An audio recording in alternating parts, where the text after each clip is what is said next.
오늘은 종교개혁사, 개혁의 여파 이런 제목으로 함께 말씀을 나눕니다.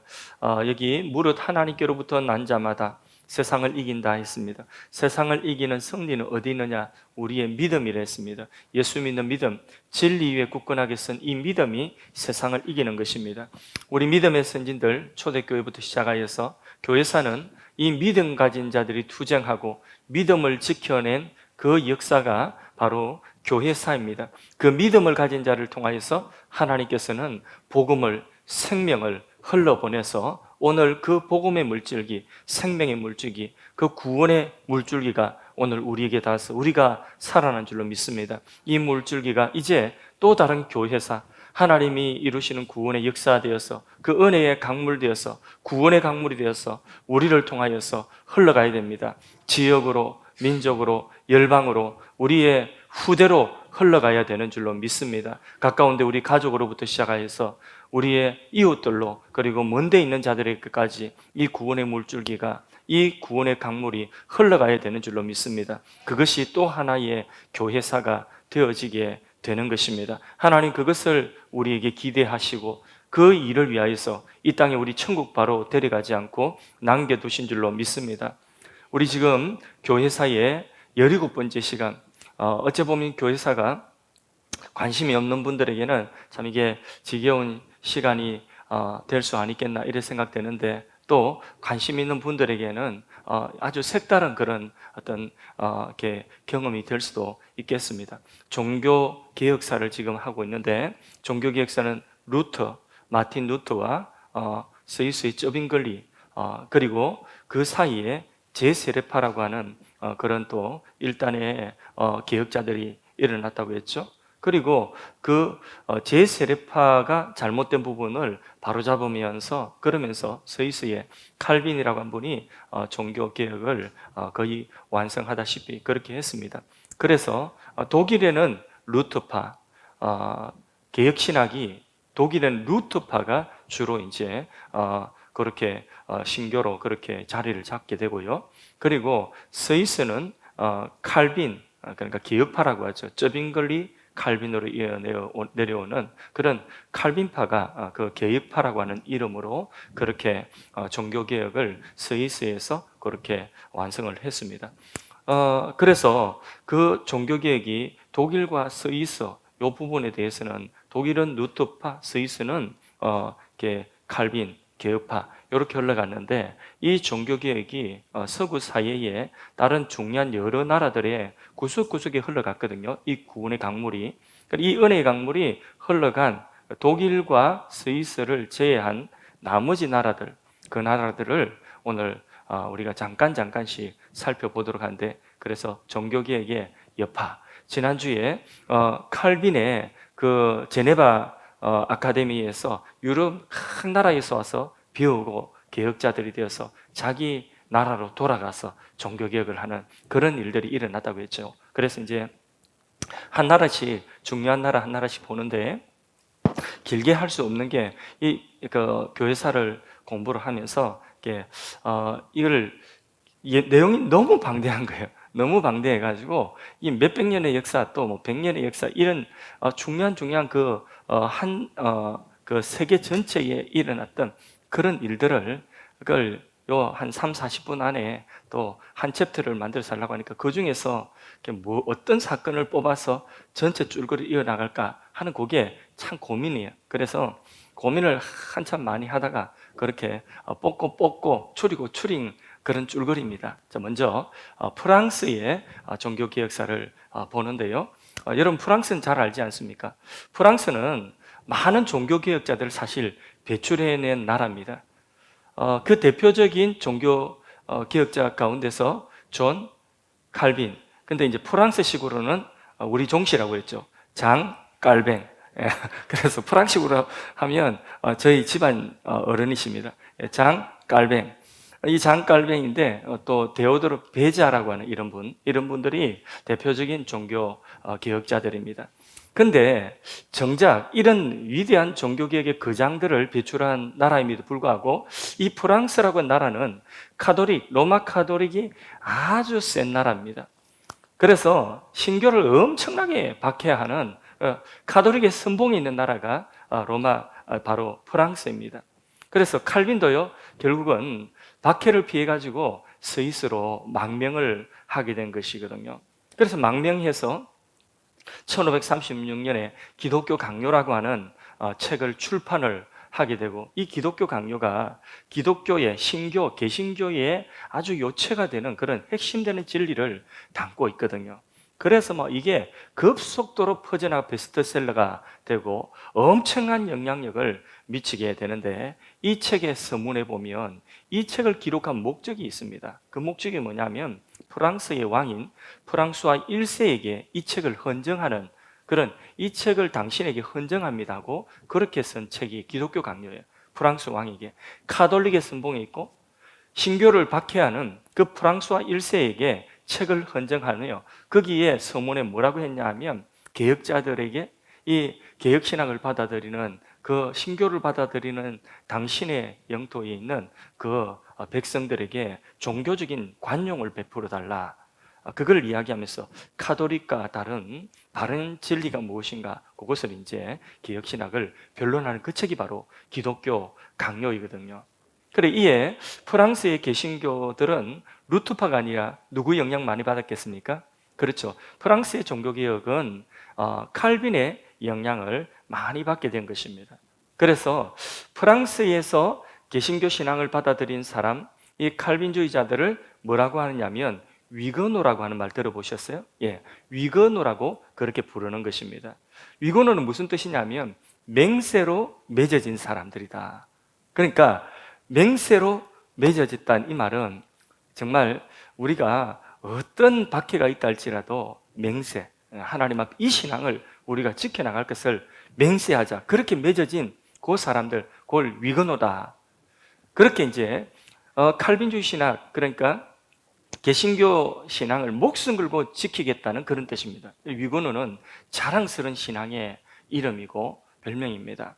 자, 이들에 대한 카톨릭의 박해가 굉장히 심하였죠. 그래서 프랑스 나라는 이 신교 위거노들을 아주 박해를 했는데, 신앙의 자유를 지키려는 위거노들이 저항을 할 때에, 그때에 1562년 16세기 중반이죠. 16세기 중반에 프랑스에서 종교전쟁, 그러니까 구교와 신교 사이에 이 위거노들이 저항하는, 그 카톨릭이 박해하는 그 박해에 저항하는 그런 전쟁이 일어나서, 그래서 1598년, 그러니까 꽤 오랜 시간 동안에 그렇게 간헐적으로 위거노들이 저항하는 그런 전쟁을 벌였습니다. 그래서 프랑스의 종교개혁에는 위거노의 저항 전쟁이 있습니다. 많이 죽었겠죠. 엄청나게 많이 박해를 받았겠죠. 이 시기에 일어났던 유명한 사건이 있습니다. 바로 성 바돌로메 축제일입니다. 거기 그림에 잠깐 보이는데 1572년 성 바돌로메 성인의 축제일에, 가톨릭 축제일인데, 바로 이날에 교회 종소리, 저 프랑스 파리에 있는 저 성당에 교회 종소리가 울리는, 그것을 교회 종소리를 신호로 해가지고 위거노들을 학살하는 그런 학살인데, 그 당일에 프랑스 파리에서 8,000명의 위거노가 학살을 당했습니다. 그날 밤에. 그리고 이어진 한 달 동안에 프랑스 전역에서 이루어진 그 학살이 위거노들 10만 명이 그렇게 처참하게 학살당했습니다. 파리 세느강이 피로 물들은 이 바돌로메 그 성일의 학살. 자, 이 학살 소식을 듣고 로마 카톨릭 교황은요 너무 기뻐서 그래서 카톨릭 군대의 승리를 자축하면서, 그러면서 아주 그 파티를 했답니다. 너무 기뻐서.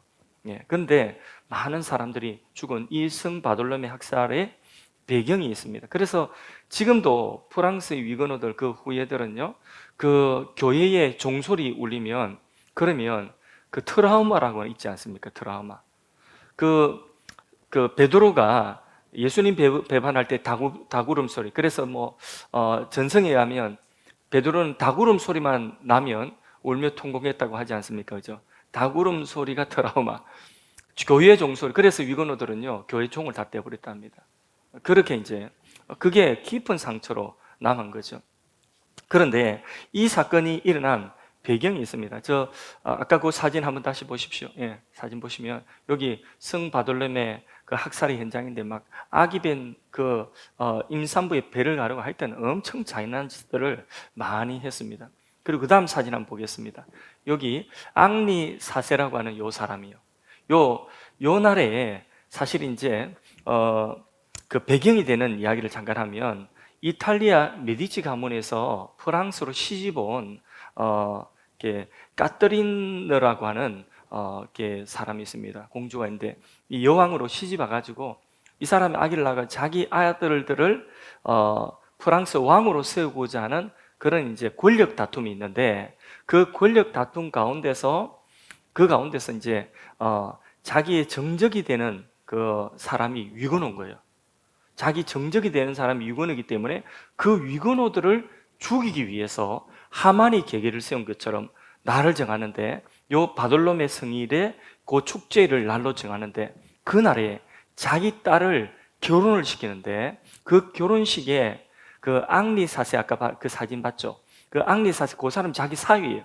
사위라고 들어오는 이상 요거는 이제 나중에 임금됐을 때고 젊었을 때의 사진이 못 찾았어요.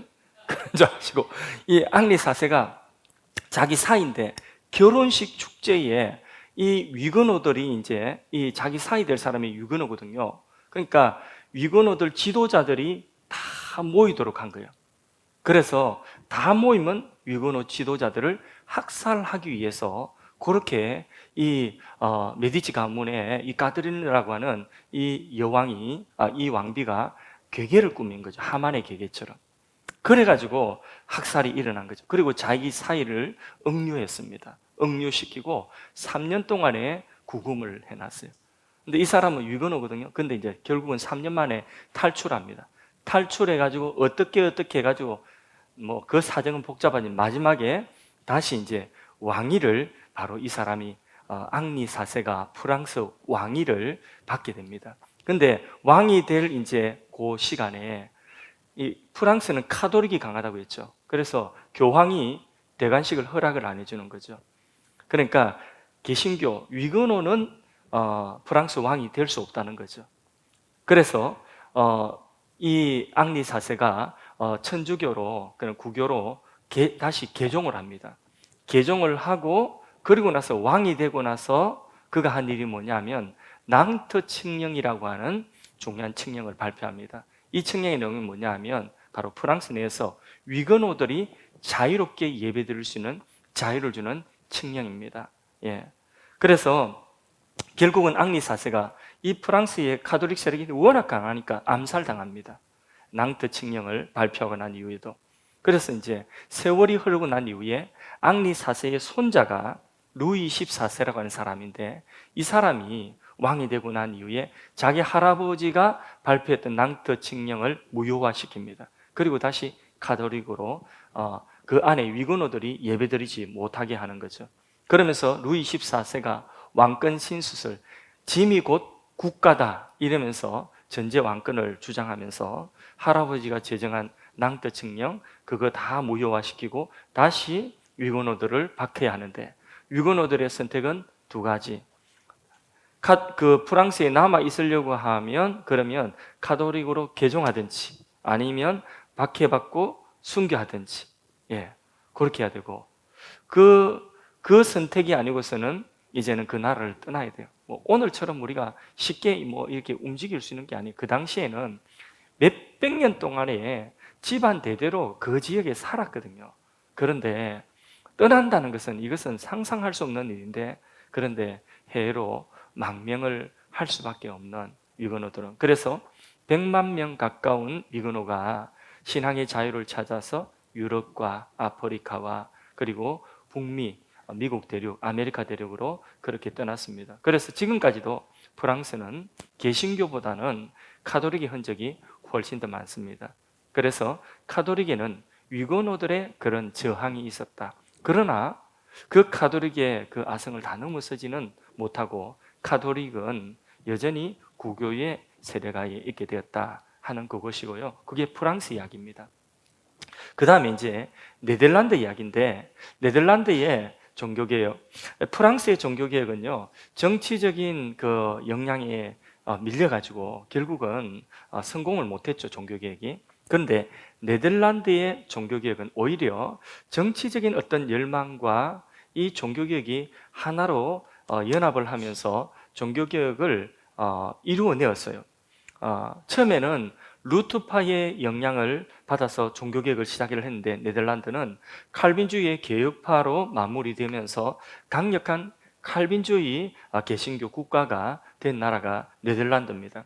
네덜란드 하면 저는 이제 예전에 화란 우리 어른들이 화란이 유학 갔다 왔다, 뭐 하란 갔다 왔다 이랬는데, 화란이 어딘가 했는데 화란이 네덜란드더라고요. 예, 그래서 그 네덜란드 화란, 여기는 유명한 토마스 아킨푸스 이런 분들, 그 다음에 인문주의자 에라스무스 이런 분들을 통해서 이미 네덜란드는 개혁의 그런 어떤 마음문이 열려져 있는 곳인데, 이 네덜란드는 스페인이라고 하는 그 중세의 강력한 국가가 있거든요. 스페인도 여러분 아시다시피 카톨릭이잖아요, 그죠? 예, 이 스페인의 왕에게 지배를 받고 있는 그러니까 네덜란드는 스페인의 지배를 받고 있고, 이게 자기 왕이 없어요. 스페인 왕이 다스리는 그런 영토가 바로 네덜란드였어요. 그래서 이 스페인으로부터 독립을 하기를 원했던 거죠. 그러면 스페인으로부터 독립을 하려고 하면 누구하고 손을 잡아야 되겠습니까? 국교하고 손잡으면 다시 그거잖아요. 다시 돌아가는 거잖아요. 그래서 그 스페인에게서 독립하고자 하는 그 민족의 네덜란드 사람들의 그 열망이 종교개혁 사상을 받아들이면서 같이 이게 하나로 손을 잡아서 종교개혁을 성공적으로 그렇게 이뤄냈어요. 스페인에게서 독립을 한 거죠. 그래서 독립을 쟁취를 했습니다. 그런데 독립에는 찬성하는데, 그런데 그 중에 네덜란드 사람들 가운데서도 그 중에 일부는 그래도 우리는 카톨릭이 좋은데, 우리는 그래도 로마 카톨릭이 우리는 그게 좋아 하는 사람들도 꽤 많이 있었다는 거죠. 독립하고 나서 종교에 대한 부분, 독립에 대해서는 하나가로 힘을 모았는데, 독립하고 난 이후에 종교에 대해서는 저 남부 지방의 사람들은요, 주로 카톨릭 신앙을 그대로 전수를 그대로 이어나가기를 원했고, 네덜란드 북부에 있는 사람들은 개신교 칼빈주의 신앙을 받아들이기를 원했던 거죠. 그래서 나라가 이제 자연스럽게 그 주가 나누어집니다. 그래서 지도를 한번 볼까요? 예.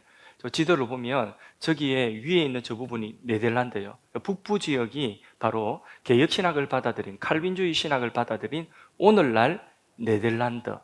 그리고 이게 로마 카톨릭이 좋다 하고 카톨릭을 받아들인 그 밑에가 벨기에, 그 밑에 꼬리처럼 붙은 저게 뭡니까? 룩셈부르크.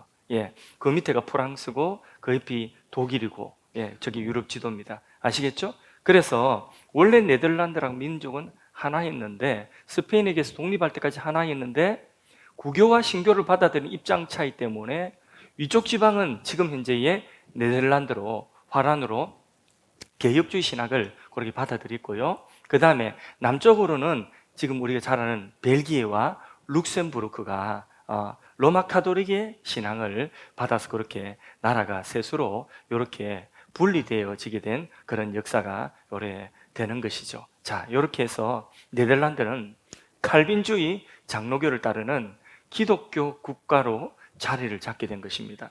칼빈주의 신학을 담은 신앙 고백서를 작성했는데, 이 고백서가 유명합니다. 벨직 신앙 고백서라고, 저기 이제 그 표지인데, 벨직 신앙 고백서, 이게 뭐냐면 벨기에에서 이게 작성한 신앙 고백이다. 이래가 벨직 신앙 고백서인데, 요거는 이제 이후에 우리 장로교 표준 신앙 문서가 웨스트민스터 신앙 고백문이고 웨스트민스터 대소요리 문답이거든요. 우리 새가족 공부할 때 제가 이 이야기 한 번씩 이야기했을 겁니다. 그런데 그 장로교 표준 문서인 벨직 신앙 고백서가 작성되기 전, 웨스트민스터 신앙 고백서가 작성되기 전에 이 벨직 신앙 고백서가 바로 그 기초가 되었던 그런 장로교 신앙 고백의 기초가 되는 칼빈주의 신앙 고백을 담고 있는 그런 신앙 고백의 기초가 되어지는 그런 중요한 신앙 고백문입니다. 그래서 요거는 이런 것들 오늘 이제 우리 한국의 장로교회에 그대로 이런 영향력이 그대로 미치고 있다. 그런 걸 알아요. 우리하고 상관없는 게 아니에요. 이게 우리에게 영향을 미치고 있다. 그 와중에 이 네덜란드 교회는요, 칼빈주의를 받아들이고 칼빈주의 신학을 받아들인데 그 중에 예정론이 있잖아요, 그죠? 예, 칼빈이 이제 예정론을 주로 이제 하나님 주권을 강조하면서 이야기했는데 이 예정론 논쟁이 일어나게 되었습니다. 야코부스 알미니우스라고 하는 사람인데 이 사람이 칼빈의 예정론에 대해서 반박을 하고 의문을 제시하면서 나왔습니다. 그러면서 논쟁이 일어났죠. 예정론이 옳으냐 옳지 않느냐. 이 알미니우스의 주장을 담은 학론이라고 하는 문서에 보면 칼빈의 이중예전, 그러니까 하나님이 어떤 자들은 선택하고 어떤 자들은 유기 버려두셨다는 이 이중 그 선택 교리, 칼빈의 그 선택과 유기의 이 선택 교리를 받아들일 수 없다. 알미니우스는. 그 다음에 그리스도가 예수님이 모든 인류를 위하여 죽으셨다. 이렇게 이제 주장을 한 거죠. 그러면서 모든 인류를 위하여 그리스도가 죽으셨지만은 그 그리스도의 속죄 효력을 인간이 그 선물을 거절할 수 있다. 이렇게 이제 이야기하는 것이 바로 뭐냐면 알미니우스의 항변이라고 문서의 주된 내용입니다. 이해가 되셨어요? 예. 그래서 이 사람을 추종하는 사람을 알미니우스 주의자들이라고 합니다. 그리고 그 사람들을 학론이라고 하는 이 알미니우스의 주장, 이 문서를 따른다고 해서 학론파다. 이렇게 이제 이름을 붙여서 불렸습니다. 그래서 이게 이제 예정론 논쟁이 일어나면서 그러면서 이 네덜란드에서 154차례의 종교 회의가 열렸습니다. 그리고 그 154차례의 이 문제 가지고 신학자들이 모여서 목사님들이 모여서 성경은 어떠한가 하고 예정의 교리에 대해서 그렇게 알미니우스의 주장에 대해서 하나하나 성경적으로 따지고 연구하고 그리고 알미니우스와 함께 알미니안들과 함께 종교 회의를 그렇게 한 끝에 이제 그 결론이 뭐냐? 그 결론이 도르트라고 하는 네덜란드 총회에서 도르트 신조를 발표합니다. 그러면서 알미니우스의 손을 내리고 칼빈주의의 손을 올려주게 된 거죠. 그게 도르트 신조라고 합니다. 그걸 이제 칼빈주의 5대 강령이다. 이렇게 말합니다. 요 다음에 기회가 되면 제가 한번 설교를 하나하나씩 그렇게 할 예정입니다. 근데 우리가 장로교인이면 이걸 알아야 되기 때문에 첫째 뭐냐면 도르트 신조는 인간은 전적으로 타락했다. 토탈 디플리비티라고 해서 전적 타락. 예. 둘째로 하나님의 선택은 창세전에 그러니까 인간의 어떤 행위가 있기 전에 창세전에 하나님의 주권적이고 무조건적인 하나님의 선택이다. 그러니까 조건 없는 인간의 어떤 행위를 보시고 하나님 선택한 것이 아니라 인간의 행위를 미리 아시고 저 사람 믿을 거야 미리 아시고 선택한 것이 아니라 그거 상관없이 하나님이 주권적으로 선택하실 자들을 선택하셨다.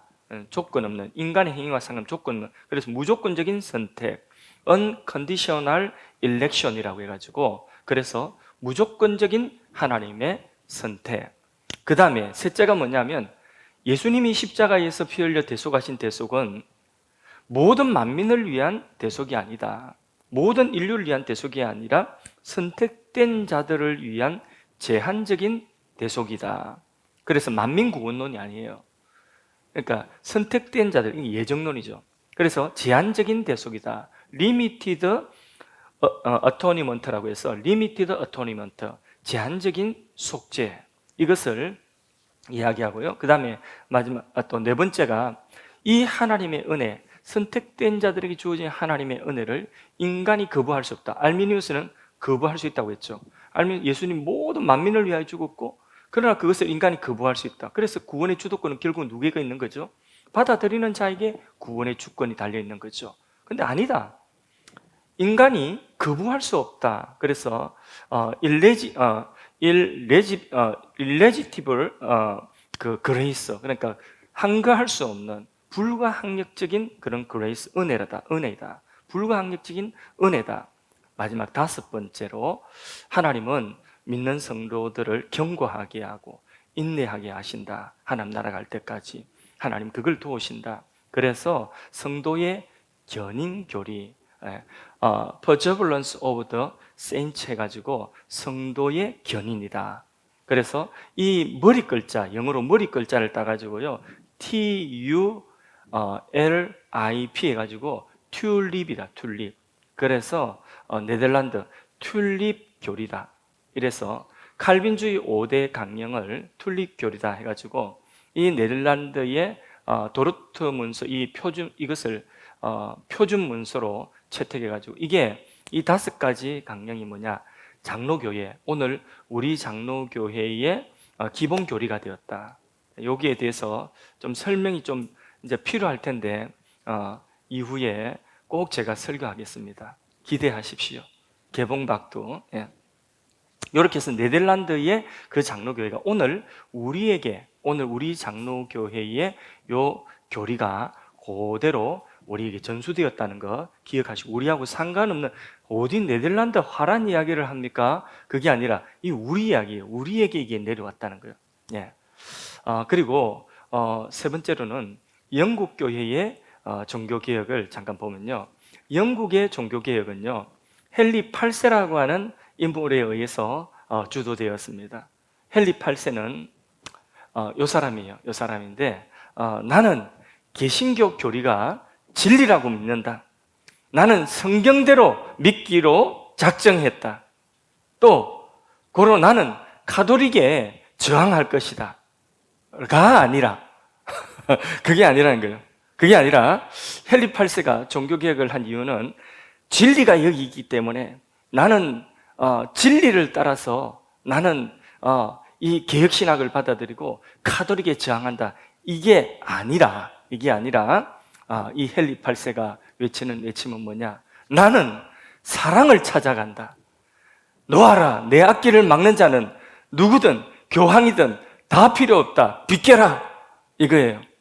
무슨 말인가? 예, 이 헨리 8세가 그 엠볼린이라고 하는 궁중의 여인을 사랑했어요. 그래서 이 궁녀와, 엠볼린이라고 하는 궁녀와 눈이 맞아가지고 자기 이제 왕비가 있는데, 이 왕비는 가톨릭이죠. 그런데 이제 이 왕비와 이혼하고, 그리고 엠볼린과 결혼을 하고 싶은 거죠. 그런데 가톨릭 법에 의해서는 그게 안 돼요. 그리고 자기 왕비가 누구냐면 로마 교황하고 또 친인척이에요. 그러니까 로마 교황이 이 결혼을 허락을 안 해주는 거죠. 엠볼린과 결혼을 허락 안 해주고 이혼도 허락을 안 해주는 거죠. 그러니까 가톨릭에 있다가는 내 사랑이 안 되겠다는 거죠. 그래서 나는 사랑을 찾아가리라. 놓아라. 나의 앞길을 막는 자는 교황이고 뭐고 필요 없다. 교황이 뭔데? 이제 그렇게 해서 개혁신학을 길은 뭐냐? 자기가 그렇게 가는 데 있어서, 그 당시에는 종교사회니까, 그러니까 종교의 지지가 있어야 되거든요. 그래서 이제 개신교 신학을 받아들이고 영국이 헨리 8세에 의해서 종교개혁 신앙을 받아들이게 되는 것입니다. 속내는 뭐냐면 결혼도 있고, 또 하나 로마 교황청의 통제에서 이제 벗어나고자 하는 그런 속내죠. 자기 왕권을 강화하고 싶은 그런 내용이죠. 사실 종교적으로는 이 사람은, 헨리 8세는 로마 가톨릭, 골수까지 로마 가톨릭 신자예요. 그래서 가톨릭이 좋아요. 편해요. 그리고 루터가 종교개혁을 할 때에 이 헨리 8세가 그 루터의 95개의 반박문에 대해서 재반박문을 발표하는 글을 쓸 정도로, 그 정도로 카톨릭에 더 가까운 사람이에요. 그래서 로마 교황으로부터 카톨릭 교회의 수호자라는 칭호까지 받았던 사람이에요. 그게 그대로 남아 있는데, 근데 결혼과 그리고 또 자기 왕권 강화를 위해서 그렇게 이제 개혁 신학을 받아들이게 된 그게 영국의 종교 개혁의 시작인 거죠. 그래서 영국 교회 형태는 사실 솔직히 말해서 짬뽕입니다. 짬뽕 아시죠? 짬뽕 섞어놨다는 거죠.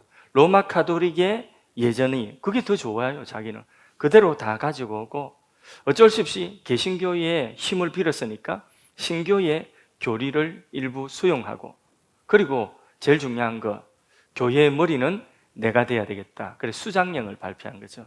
교회의 머리는 국왕이다. 그래서 교회의 성직자를 임명하고 교회의 모든 것들은 국왕의 다 지배하에서 허락하에서 이루어지도록 하는 수장령을 발표하죠.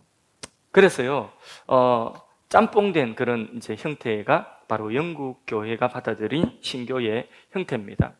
통일된 예배를 딱 그 예배 형식대로 카톨릭이 그랬듯이 그렇게 해야 돼요. 사제복 입고 그 다음에 제단에서 십자가 뽀뽀하고 뭐 이런 똑같은 예식을 치르는 거죠. 그리고 설교도 똑같아야 돼요. 기도문도 똑같아야 돼요. 카톨릭하고 똑같죠, 그죠? 카톨릭은 그대로 가졌는데 교리만 가지고 온 거죠. 예. 그래서 그것을 영국 국가교회다 해가지고 국교회다 하고 그것을 또 이름 붙여서 밖으로 대외적으로는 성공회다. 또 우리나라에도 대한성공회가 들어와 있죠. 성공회는 뭐냐면 이름은 좋아요. 사도신경에서 우리가 신앙 고백할 때 맨 뒤에 보면 거룩한 거룩한 공교회를 내가 믿사오며 할 때에 거룩한 공교회, 그게 성공회라고 한 뜻이죠. 예, 그래서 그것을 한자로 풀면 성공회다. 그래서 영국의 종교개혁은 반쪽짜리다. 사랑 찾아서 헨리 8세가 그렇게 시작한 종교개혁이다. 영국 국교회의 그 형태를 보고 이 카톨릭의 잔재가 너무 많이 남아있는 거죠. 그러니까 진짜 종교개혁자들은 이게 싫은 거죠. 그래서 카톨릭의 잔재 다 없애야 된다, 개혁해야 된다. 그래서 순수하게 종교개혁해야 된다. 이게 뭐냐면 퓨리탄이죠. 그래서 순수하게 종교개혁을 해야 되겠다 하는 퓨리탄들, 이 사람들이 청교도예요. 그래서 영국의 국교회의에 대하여서 순수하게 종교개혁해야 한다 하고 들고 일어나는 사람들이 청교도, 우리 잘 아는 청교도로 가는 이름 붙여진 그 사람들인 거죠. 청교도 운동은 당시에 영국 사회에 만연한 부도덕한 행위들을 금지를 시키고 엄격한 주일 성수를 하고 신앙의 순결을 굉장히 강조했습니다. 그래서 그것은 이제 국교도들은 권력을 가진 그 국가교회 형태를 지닌 국교도들은 그것을 싫어했겠죠. 그래서 핍박하는 거죠. 청교도들은 핍박을 받게 되는 거죠. 존 버년 아시죠? 존 버년 이런 사람들은 국교의 신부가 아니거든요. 그래서 그냥 단순한 땜쟁이에요. 그래서 담임에서 순회 설교자거든요. 그런데 국교회는 설교는 통일돼야 된다. 그래서 설교자도 많이 필요 없어요. 딱 정해놓은 그대로 하면 되니까. 그래서 이렇게 설교하는 불법이에요. 감옥에 갇혔잖아요. 존 번연이 그렇게 설교하다가 감옥에 갇혀가지고 십수년 동안에 감옥 갇혀 있는 동안에 쓴 책이, 유명한 책이 뭐죠? 예, 철로역정이라고 하는 그런 책 아니겠습니까? 예. 그래서 한 번씩 들어본 이야기가 어떻게 다 걸려서 하나씩 다 나오죠. 거기서 나왔구나. 그렇게 이해하시면 되겠습니다. 그렇게 철로역정 책 쓰고, 그런데 이제 이 영국의 청교도들은 두 부류가 있어요. 하나는 뭐냐면 그래도 국교회를 존중해줘야 된다는 국교파 청교도도 있고요. 그럴 수 없다. 신앙의 순수함을 철저하게 지켜야 된다. 분리파 청교도들이 있습니다. 근데 분리파 청교도들은 어쩔 수 없어. 거기 있으면 맞지가 않잖아요, 그죠? 비판받잖아요. 그래서 그들은 미국 신대륙으로 이주를 많이 하게 되죠. 메이플라워를 타고 대서양을 걷는 그분들이죠. 미국에 그들이 갔어요. 분리파 청교도들이 미국 북미 대륙에 가서 그곳에서 만난 사람들이 누구냐면 제세례파, 메노나이트, 지난주에 이야기했죠. 메노나이트, 제세례파라고 하는 사람들을 만났어요. 만나가지고 그분들에게 매료돼가지고 침례를 받아들이는 거죠. 이 청교도들이 칼빈주의 신앙을 가진 사람들이 어디로 건너가냐? 미국 건너가가지고 제세례판 만나가지고 메노나이트 만나가지고 침례를 받아들인 거예요. 그래가지고 뭐가 생기느냐면 침례교회가 생긴 거죠. 침례교회의 시작이 여기서 시작된 거죠. 그래서 지금 우리가 아는 그 침례교회가 이렇게 태동되게 된 것입니다. 영국 청교도들에 의해서 제정되어진 중요한 교리 문서가 있습니다. 그게 바로 뭐냐면 웨스트민스터 신앙 고백서 대소요리 문답이에요. 언젠가 엘리자베스 왕이 서거했을 때에 그때에 장례식 치렀던 그 화려한 성당 있죠. 그게 웨스트민스터 채플인데 그곳에서 모여가지고 5년인가 6년인가 그렇게 신앙 고백서를 책임 벨직 고백서를 기준으로 해가지고 그래서 이제 이게 바로 뭐냐면 개혁주의 신학의 가장 정통한 그런 문서로 받아들이고 오늘날 우리 한국에 있는 장로교회의 표준 문서가 된 거죠. 그래서 우리 장로님 된다든지 또 목사 안수를 받는다든지 할 때에 선서하고 약속하는 중에 하나가 뭐냐면 웨스트민스터 신앙 고백문과 대소요리 문답 이것을 우리의 신실한 교리로 받아들이냐고 그렇게 선언을 하게 되어 있습니다. 예, 그래서 공부도 하고요. 장로 장립을 공부하고 목사 안수를 준비하면서 이 문서를 공부를 다 하고 시험을 쳐야 돼요. 근데 이제 우리가 영국 종교 개혁사에 있어서 이름 정도는 기억해야 되는 인물들이 있습니다. 하나는 뭐냐면 박해했던 유명한 여왕 메리, 강아지 이름이 아니에요. 메리라고 하는 이름, 메리, 피의 여왕이다.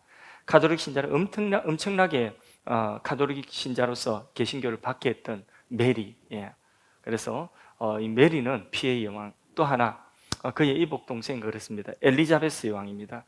엘리자베스 여왕은 신교를 받아들입니다. 이 사람 신교 받아들여 매우 존경받는 여왕이고 이때에 엘리자베스 여왕 때에 영국이 해가 지지 않는 나라 그렇게 큰 축복을 받는 그런 나라고요. 나라가 되었고요. 그 다음에 우리가 제임스 1세라고 하는 사람이 있습니다. 제임스. 네. 이 사람이 청교도들은 주로 이제 영국의 청교도들은 성경을 제네바에 그러니까 칼빈의 스위스 제네바의 성경 그 성경을 받아들여서 그래서 그 성경을 신뢰를 했거든요. 그런데 이제 국교 왕으로서 이게 제임스 1세가 그게 못마땅한 거죠. 그래서 제네바 성경을 대체할 성경을 번역하라고 지시했습니다. 7년에 걸쳐서 이 제임스 1세가 원어 성경과 그리고 제네바 성경과 여러 성경들을 토대로 해서 새로운 성경을 번역했는데 영어로 그게 바로 뭐냐면 킹 제임스 버전입니다. 험점역이라고 하죠. 그래서 킹 제임스 버전이 우리나라에도 한때 좀 많이 팔리기도 했습니다. 근데 뭐 읽으면 좀 어려워요. 고어처럼 됐고 영어도 킹 제임스 성경은 무슨 말인지 못 읽어요. 옛날 영어가 돼가지고 NIV 영어는 그래도 읽혀지는데 이 킹 제임스 버전은 좀 어렵습니다. 그런데 이렇게 해서 킹 제임스 버전 혹시 들어보셨어요? 예. 그런데 우리나라에도 지금 이 킹 제임스 버전을 추앙하는 사람, 다른 모든 성경은 다 잘못됐다고 하고 그건 사탄의 성경이라 이러면서 킹 제임스 성경만이 영감되어진 그런 번역본이다. 이 정도까지 해가지고 킹 제임스 버전을 추앙하는 그런 세력들이 있습니다. 침례교 이름으로 제가 말은 하지 않겠습니다. 뭐 유명한 정동수 목사 이런 분들 침례교 이름으로 그렇게 킹 제임스 버전을 추앙합니다. 이분들은 칼빈을 뭐 지옥 같다 하고 뭐 그렇게 막 이야기하더라고요. 칼빈의 그런 교리를 뭐 그렇게 아주 그러면서 킹 제임스 버전 성경만이 이 성경을 믿는 것만이 참된 신앙이고 나머지는 전부 잘못된 것으로 그래서 킹 제임스 버전을 읽고 믿고 따르는 것은 좋아요. 그건 나쁜 것은 아니에요. 신앙이니까 그 안에 말하는 것들이 복음이니까. 근데 그분들의 그 태도가 킹 제임스 버전이 아니면 다 잘못됐다고 하는 그 태도가 이단들이 하는 짓과 똑같은 거죠. 그게 잘못됐어요. 근데 잘 보세요. 킹 제임스 버전이 어떻게 생겼는가? 어떻게 해서 배경이 그렇게 생기게 됐는가? 그 배경을 제가 방금 말씀드렸지 않습니까? 예. 그러니까 제임스 왕이 영국 국교회를 강화시키기 위해서 그래서 제네바 성경 대신에 그 영국의 그 국교회를 강화시키기 위해서 그렇게 번역한 성경이에요. 그 뭐 더 이상의 의미도 없고 그 이하의 의미도 없어요. 여러 번역본 중에 하나로 보면 되는 것입니다. 이런 데에 혹시 인터넷 같은 데 보면서 현혹되지 마시기를 바랍니다. 그 다음에 이제 스코틀랜드의 종교개혁입니다. 다 돼갑니다. 예.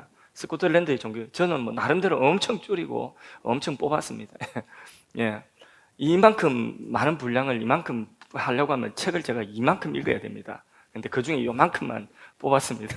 좀 그래서 시간 조금 한 5분, 10분 지연돼도 그래도 양해해 주시고 잘 봐주시면 좋겠습니다. 스코틀랜드의 종교개혁은 성직 매매와 그 다음에 성직자의 축척, 술, 도박, 향락, 율락 온갖 도덕적인 부패가 사회에 만연하였던 스코틀랜드에 영국에서 불어온 종교개혁의 바람이 불어왔어요. 역시 이제 종교개혁 하는데 수많은 순교자들이 났겠죠. 다 생략하고 종교개혁을 순교자들의 피위에서 성공적으로 세워서 스코틀랜드도 역시 칼빈주의 장로교로 자리를 잡게 됩니다. 그 유명한 사람이 누구냐면 존 낙스라고 하는 사람입니다. 이분은 제네바에 핍박을 피해서 망명했다가 칼빈을 만나게 되죠. 칼빈에게 영향을 받아서 다시 이제 자기 고향 스코틀랜드로 돌아오는데 목숨을 건 귀국을 하죠. 귀국할 때에 오 하나님, 저에게 스코틀랜드를 주시든지 아니면 죽음을 주십시오. 이 유명한 이제 기도죠. 존 낙스가 이런 기도했어요. 다시 스코틀랜드로 돌아오면서 돌아가면 죽을 수 있기 때문에 하나님, 저에게 스코틀랜드를 주시든지 아니면 죽음을 달라고 그렇게 생사 걸고 스코틀랜드로 돌아와서 종교개혁을 일으키는데, 이 사람이 설교하면 얼마나 많은 사람들이 감동을 받고 그의 어떤 가르침에 수많은 사람들이 막 생명이 살아나는 거예요. 그래서 혹자들은 그 존 낙스의 음성이 500개의 나팔보다 더 효과적으로 개신교도들의 속에 생명을 불어넣고 있습니다. 그러면서 그 제목, 그 별명을 붙이기를 하나님의 나팔수다 이렇게 붙이고요. 거기에 핍박하던 그 왕이 존 낙스를 제일 두려워했지 않습니까? 존 낙스가 기도하는 것이 군대가 오는 것보다 더 두렵다 이렇게 할 정도로 기도의 사람이었고 설교의 사람이었습니다. 결국 이런 존 낙스 같은 사람들을 통해서 또 순교자들을 통해서 장로교회가 바로 스코틀랜드의 국교가 됩니다. 그래서 장로교회, 오늘날 현대의 장로교회 원조는 어디냐면 스코틀랜드라고 보면 됩니다. 그래서 우리나라도 보수교단에 장로교를 공부하기 위해서 스코틀랜드로 유학 갔다가 오신 분들도 있습니다. 제가 배웠던 학교에 이렇게 종교개혁사 한 부분을 강의하셨던 그분도 스코틀랜드에서 장로교회를 배워오신 분입니다. 그래서 이 스코틀랜드 장로교회가 오늘 우리나라의 장로교회에 영향을 그대로 미쳤다. 그 정도 하고요. 자, 이렇게 하고 이제 카톨릭 쪽에서도 가만히 있었으면 안 되겠죠, 그죠? 이런 일들이 일어나고 그러니까 루터파로 떨어져 나가고 개혁파로 떨어져 나가니까 카톨릭 자체 내에서 이제 우리도 가만히 있어서는 안 되겠다. 그래서 카톨릭의 정화운동, 반종교 개혁운동이 일어납니다. 첫째가 뭐냐면 종교 재판을 통해서 반카톨릭 세력들을, 색채들을 제거하기 시작합니다. 그 과정에 수도 없이 많은 사람들이 마녀로 몰려서 마녀 사냥이라고 하는 그런 말이 있죠. 그래서 화형당하고, 그래서 카톨릭이 맞지 않는 사람들을 다 그렇게 죽이는 숙청이, 피해 숙청이 이루어진 그 과정에 마녀 사냥이 이루어졌다. 그 다음에 종교개혁 세력에 의해서 비판받는 것들에 대해서 이제 자기들도 이제 점검을 하는 거죠. 자체 개혁을 하는 거죠. 그래서 방어할 자기들 나름대로의 카톨릭의 교리들을 강화시켜 나가는 그런 일을 하게 됩니다. 그 다음에 왜 종교개혁이 일어났나 보니까 사제들의 수준이 너무 낮은 거예요. 종교개혁자 칼빈, 루터 이런 분들은 진짜 엘리트들이고 공부 잘하는 천재들이고 공부 되게 열심히 하는 사람들이거든요. 그런데 그 당시 카톨릭 사제들은, 시골에 있는 카톨릭 사제 전부 코 빨개가지고 술 취해가지고 남봉꾼들이고 막 이 축적 거느리고 이런 사람 수준이 막 정말 말도 안 되는 수준이거든요.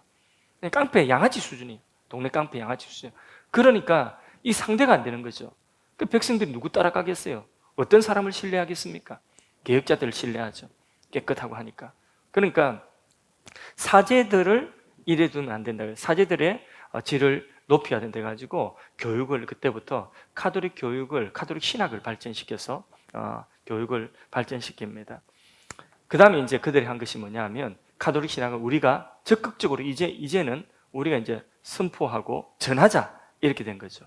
그래서 이제 유럽뿐만 아니라 아시아, 인도, 아프리카, 남미 온 세계에 이제 그들이 자기들의 카톨릭 신앙을 전하기 시작하는 거죠. 그 선봉에 있던 조직이 뭐냐면 예수회라고 하는 조직입니다. 예수회. 그래서 이 예수회라고 하는 조직에 마테오 신부라고 하는 분이 어디 왔냐면 중국으로 갔어요. 중국. 그래 마테오 리치라고 하죠.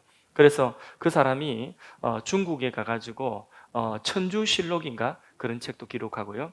그래서 중국에 와서 로마 카톨릭을 이름 붙이기를 한자로 붙여서 천주교다.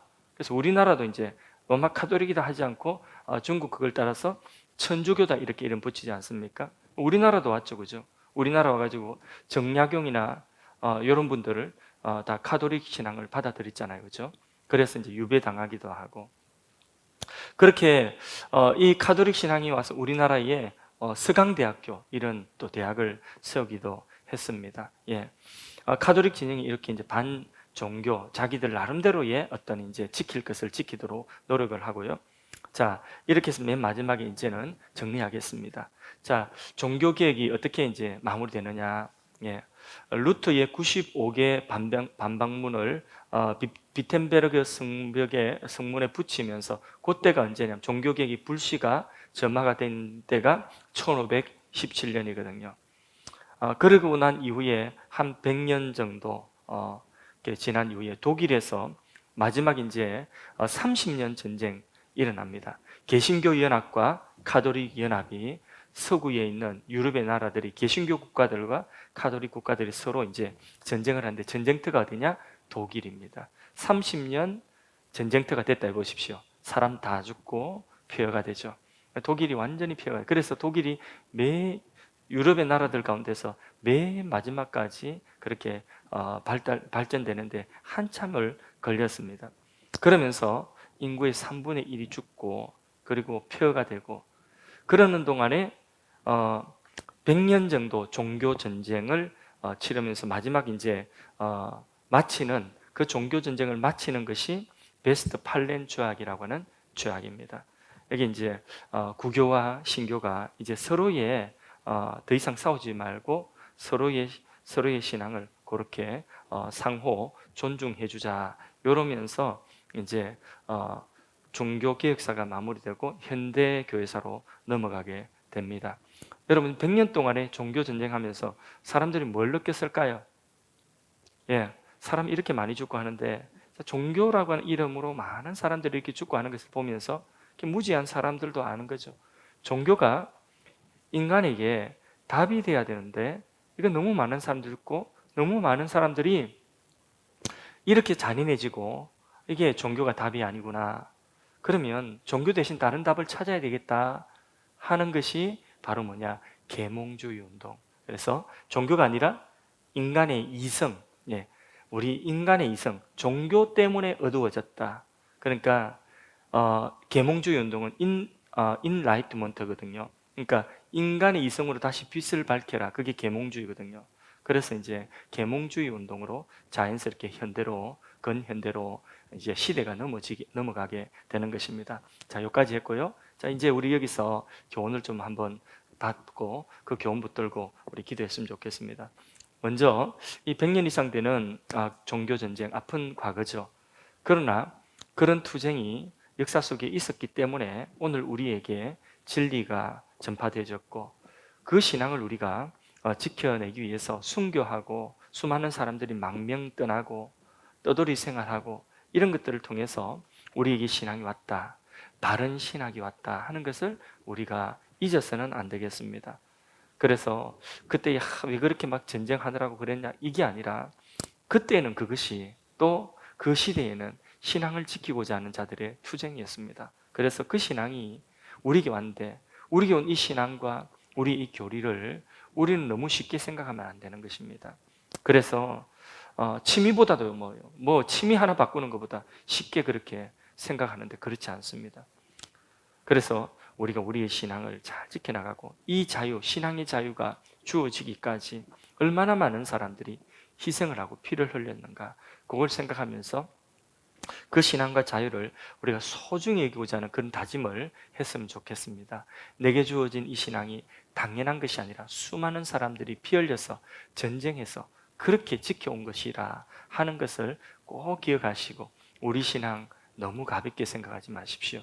우리가 믿고 있는 신앙, 그래서 너무 가볍게 신앙을 우리가 생각하는 이런 가벼운 오늘 시대에 이 기독교 신앙 형태 신앙인들의 이런 마음의 자세 다 떨쳐버리고, 우리도 언젠가는 신앙을 지키지 못하는 때가 온다면 이런 싸움을 싸워야 된다는 그런 각오를 우리가 해야 될 줄로 믿습니다.